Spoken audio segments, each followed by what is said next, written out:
Dependência química é um transtorno psiquiátrico, né, e que ultimamente vem acometendo a população brasileira. Tem sido o transtorno psiquiátrico que mais tem acometido a população brasileira no sentido de diagnóstico, né. Tem as suas características próprias, né, o que é uma dependência química. Para ser considerado uma dependência química, tem que ter o que a gente chama de abstinência, síndrome de abstinência, tolerância e compulsão. São mais ou menos 7 itens para fechar um diagnóstico, mas tendo esses 3 itens, você já pode pensar em um diagnóstico de dependência química, né? E como que a gente pode fazer essa avaliação?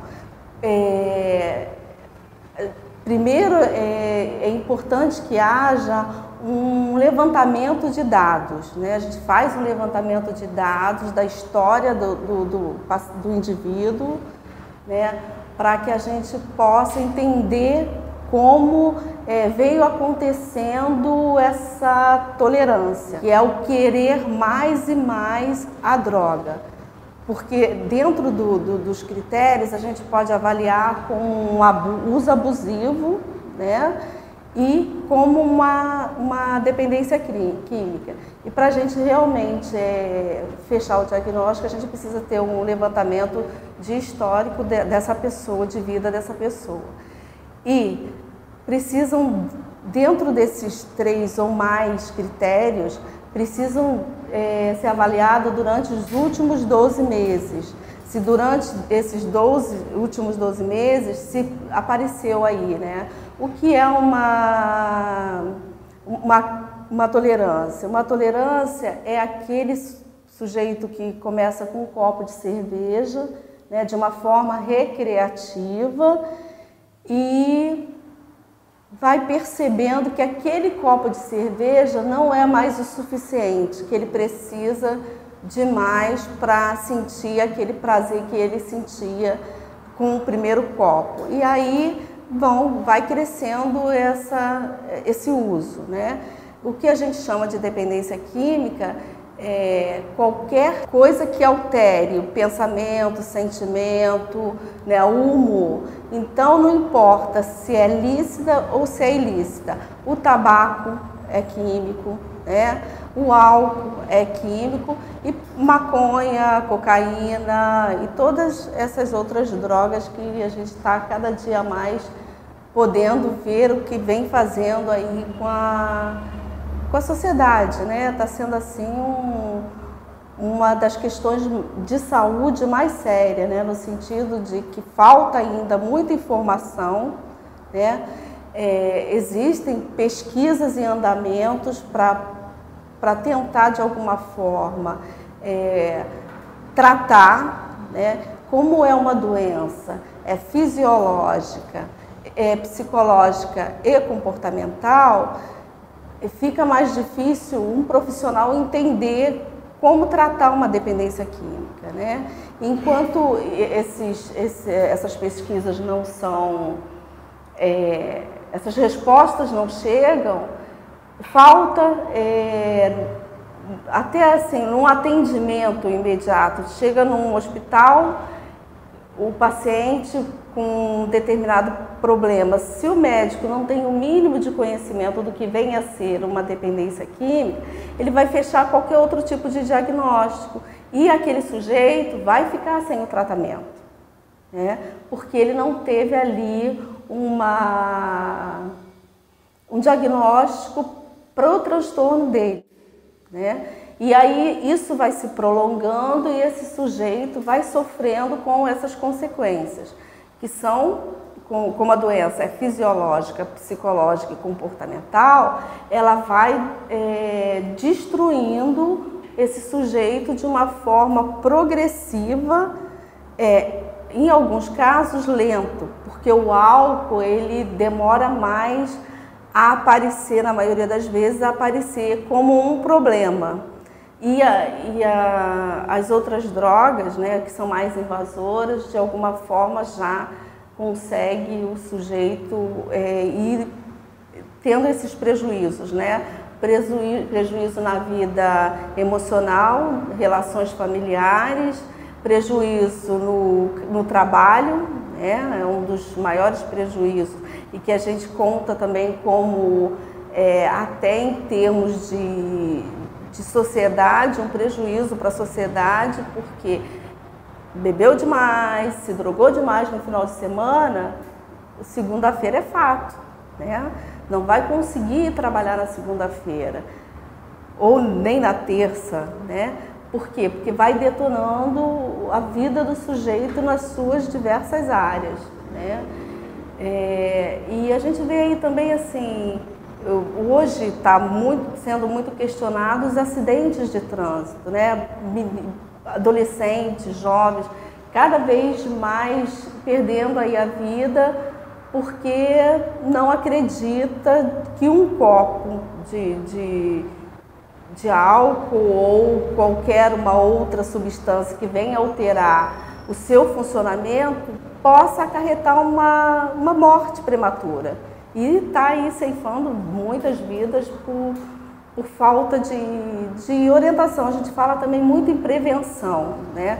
Como fazer uma prevenção no sentido de orientar esse adolescente. Hoje a gente tem até pensado muito em prevenção para criança, como desenvolver uma prevenção para criança em relação a evitar o uso de substâncias, né? Porque cada vez mais a tendência do ser humano é o imediatismo, né? Quer tudo muito rápido e não estão muito preparados para esperar, né?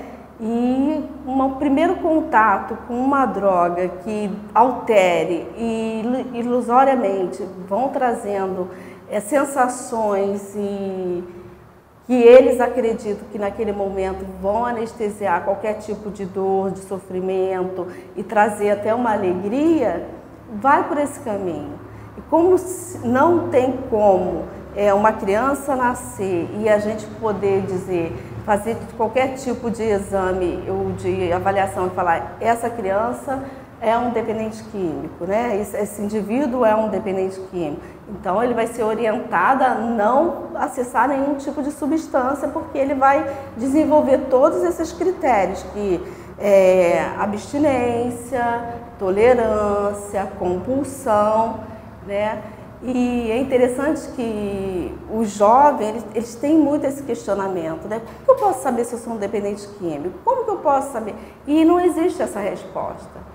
Infelizmente, só vai descobrir isso quando já experimentou, quando a vida já está tendo prejuízos, né? Porque como é uma doença discriminada, muito discriminada, as pessoas têm a tendência de querer ocultar que está com um problema na família, né? Então, mantém-se aquele segredo, os pais muitas vezes quando descobrem que um filho está usando qualquer tipo de droga, normalmente hoje tem sido a maconha, porque por falta de informação, muitas pessoas ainda acreditam que o álcool, por ser uma droga lícita, não vai causar tantos prejuízos e danos, né? Então, o filho está lá, às vezes até no ambiente familiar, já tomando a cerveja, fumando, né? Usando o tabaco, mas está tudo certo.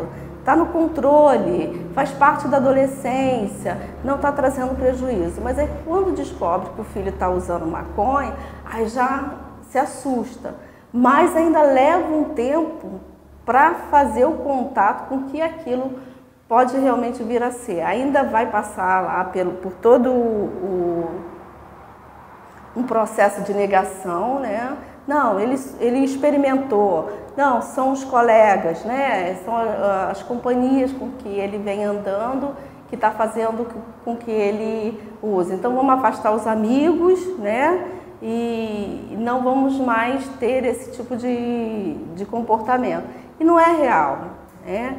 Porque ele usou a maconha como experimentação, ele pode vir a ter um atendimento, a vir a ter uma orientação e ter aí uma dependência química. E devido a essa dependência química, buscar outras drogas para ir lá naquela primeira sensação de prazer, né?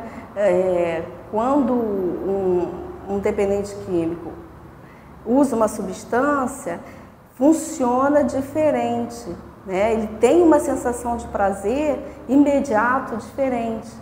Então ele está sempre buscando aquela primeira memória lá, né? Puxa, eu lembro que eu atendi um rapaz usuário de crack, já com a vida completamente detonada, com transtorno psicótico, né? Um surto psicótico. E ele falava, nossa, tudo que eu não queria estar no crack, eu só queria sentir aquela primeira onda que eu senti quando eu usei a maconha pela primeira vez.